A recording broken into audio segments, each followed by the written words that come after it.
Olá amigos, tudo bem? Nesse nosso encontro de hoje, nós vamos tratar de alguns institutos processuais. De modo mais preciso, vamos falar sobre a antecipação da tutela, sobre as cautelares e sobre a tutela inibitória, suas semelhanças, suas diferenças e suas aplicações no processo de trabalho, ok? Para não ficar muito cansativo, dividimos essa nossa abordagem em 4 partes. Na primeira e na segunda, nós vamos falar sobre o processo em geral, ou seja, vamos examinar à luz do CPC. Nas 2 últimas partes, na terceira e na quarta, nós vamos examinar especificamente a aplicação no processo do trabalho, inclusive uma questão polêmica, que é a possibilidade de concessão de ofício pelo juiz dessa tutela, dessa antecipação da tutela, por exemplo, ok? Mas vamos chegar lá, tá? De início vamos fazer a abordagem, como mencionamos, sobre tutela antecipada, cautelar e tutela inibitória de modo geral, à luz do processo em geral, e não apenas para o processo de trabalho. Bom, começamos destacando a semelhança que há entre essas medidas. Em todas elas, na antecipação da tutela, na cautelar e na tutela inibitória, há um provimento judicial que é deferido e é efetivado antes mesmo de se atingir o final do processo.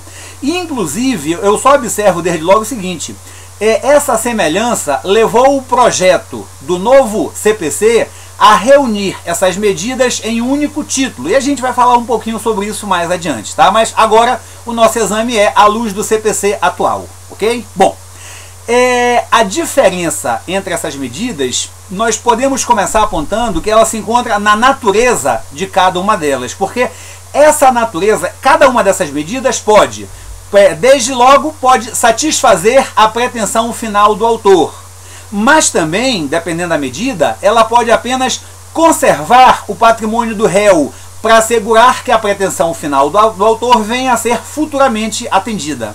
Ou ela ainda pode apenas buscar impedir que um dano venha a ocorrer, ou seja, ela pode ter natureza preventiva. Então, em resumo, tá? A natureza de cada uma dessas medidas, dessas tutelas de urgência, ela pode ser satisfativa, é o caso da antecipação da tutela. Ela pode ser conservativa, é o caso da cautelar. Ou ela pode ser preventiva, que é o caso da tutela inibitória, ok? Vamos começar então, ao examinarmos os detalhes, vamos começar pela antecipação da tutela. O que acontece é o seguinte: eu tenho antecipação da tutela quando desde logo se entrega ao autor, total ou parcialmente, a tutela final que ele busca no processo, ou seja, entrega-se antecipadamente o próprio bem da vida que o autor pretende receber ao final do processo. E aqui eu posso apontar, portanto, que a natureza é satisfativa, ou seja, deferida a tutela antecipada, desde logo está sendo satisfeita a própria pretensão final do autor. Por exemplo, suponha-se que o autor foi cobrado indevidamente e teve seu nome incluído em um cadastro negativo, Serasa, SPC ou outro semelhante, ok? Bom, na ação que ele ajuiza, ele pretende que o juiz declare que ele nada deve, ele pretende a reparação dos danos morais que ele sofreu e ele pretende a retirada do seu nome do cadastro negativo. Então, o juiz pode fazer o seguinte: ele examina a petição inicial, examina as provas e ele pode, por exemplo, determinar a imediata retirada do nome do autor do cadastro negativo. E enquanto isso ele vai colher as outras provas que o levarão a decidir de uma forma ou de outra sobre os demais pedidos. Observe, amigo, nesse caso houve a antecipação da tutela, ou mais adequadamente, a antecipação dos efeitos da tutela de modo parcial, ou seja, em relação a apenas uma parte do que o autor pretendia, no caso, a retirada do nome do cadastro negativo. E eu observe no seguinte: esse pedido, que já foi desde logo antecipado, a retirada do nome, ele se constitui na própria tutela jurisdicional, ou pelo menos uma parte dela, que o autor deseja receber ao final do processo, mas que lhe é desde logo entregue, ok? Já na cautelar, o que o autor pretende não é que lhe seja antecipadamente entregue o bem da vida. O que ele pretende, o que ele, autor, pretende, é que sejam adotadas medidas que assegurem que, ao final do processo, caso ele, autor, venha a sair vitorioso na sua pretensão, esse bem da vida lhe possa ser entregue. Ou seja, a natureza dessa cautelar é conservativa. A ideia é apenas conservar o patrimônio do requerido, tanto quanto seja necessário, para viabilizar mais adiante o cumprimento da decisão final, se ela for favorável ao autor.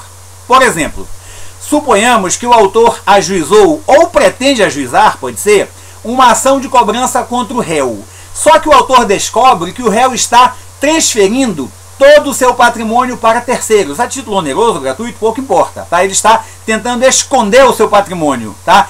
Ou então que o réu pretende evadir-se daquele local, daquele município. Pois bem, demonstrada essa intenção do réu, do devedor, o autor pode pedir ao juiz que mande desde logo separar uma parte dos bens desse réu que sejam suficientes, que tenha valor suficiente para o pagamento da dívida, caso ele, autor, venha a ser vitorioso na ação. Reparem, aqui eu tenho uma medida cautelar, porque esses bens separados, eles não serão desde logo entregues ao autor. Aliás, nem é isso que o autor quer.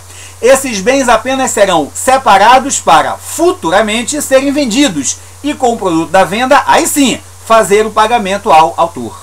Tá? Que nesse caso, o autor apenas está se acautelando para que seja possível executar a futura sentença, a futura decisão, caso ele venha a ser vencedor. Então reparem que aqui a diferença pode ser marcada de modo muito claro. Nos dois casos, o dano já ocorreu, tanto na antecipação da tutela quanto na cautelar. Só que, na antecipação da tutela, o bem da vida desejado é desde logo entregue ao autor e desde logo será reparado o dano sofrido, ou pelo menos parte dele. Já na cautelar, não. Na cautelar, apenas se tomam medidas que acautelem a execução, ou seja, que permitam que o bem da vida seja futuramente entregue ao autor, para futuramente, não de imediato, para futuramente haver a reparação do dano. Mas uma coisa é certa, há uma inegável semelhança entre a antecipação da tutela e a medida cautelar. E tanto é assim que, se a gente observar lá na parte em que o CPC trata das cautelares, ele incluiu entre elas algumas que têm natureza satisfativa, como por exemplo a busca e apreensão de pessoas ou de coisas, né? Ou seja, o CPC tratou como se fossem cautelares algumas situações que na verdade são casos de antecipação da tutela. Pois bem, por causa dessa semelhança, foi que o CPC atual admitiu a fungibilidade entre essas duas medidas. De modo mais preciso, o artigo 273, parágrafo 7º do CPC, diz assim: se o autor pede a antecipação da tutela em caso que na verdade seria de cautelar, o juiz pode receber o pedido como sendo de cautelar, e vice-versa. Ou seja, se foi pedida a cautelar, mas a hipótese, na verdade, é de antecipação da tutela, o juiz pode receber o pedido corretamente. Ele pode considerar que o pedido foi de antecipação da tutela. Então, algumas vezes, por exemplo, a parte requer uma providência que é de natureza satisfativa, seria antecipação da tutela, mas diz na sua petição que pretende obter provimento cautelar, e na verdade não é antecipação da tutela. Em outras vezes, é exatamente o oposto, ou seja, a parte requer, por exemplo, um bloqueio de bens para assegurar a efetividade do provimento final, quer dizer, seria uma medida cautelar, mas informa que pretende obter a tutela antecipada, e não é cautelar, tá? Pois bem, é exatamente nesses casos em que é cabível, é admitida a mencionada fungibilidade entre as medidas previstas no artigo 273, parágrafo 3º do CPC. Ok? A essas duas medidas, antecipação da tutela e cautelar, nós podemos acrescentar uma terceira, que é a tutela inibitória, cuja finalidade é preventiva, ou seja, aqui, diferentemente das outras duas, o dano ainda não ocorreu, e a medida serve precisamente para evitar que o dano venha a ocorrer, ok? Isso é feito determinando-se ao requerido, sob pena de multa caso ele descumpra, que ele se abstenha de praticar o ato que seria capaz de causar o dano que o autor pretende evitar. Vejamos um exemplo para compreender melhor essa figura da tutela inibitória.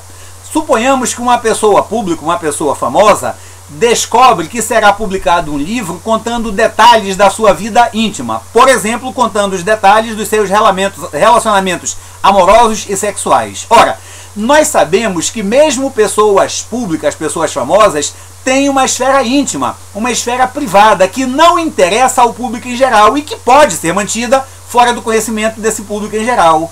Ora, mas se o livro vier a ser publicado, não haverá mais como desfazer o dano. Aquilo que se desejava manter em segredo, longe do conhecimento do público, passará a ser do conhecimento público, e aí não há mais como desfazer o dano porventura sofrido. Não há mais como recolher essa informação divulgada. Ou seja, por essa razão, essa pessoa que se sente prejudicada caso o livro venha a ser publicado, ela pode buscar obter uma ordem judicial para que o livro não seja publicado, sob pena de multa para o réu em caso de descumprimento dessa ordem judicial. E vejamos o seguinte, nesse caso o dano ainda não ocorreu, e o que o autor pretende é exatamente prevenir que o dano ocorra. Por isso é que se diz que a tutela inibitória tem natureza preventiva, ok? Bom, mas vejam só, nessa primeira parte então fizemos essa abordagem geral. Na segunda parte nós abordaremos também no processo em geral, tá? À luz ainda do CPC, para só depois passarmos para uma abordagem à luz do processo de trabalho. Amigo, por enquanto é isso e até a segunda parte.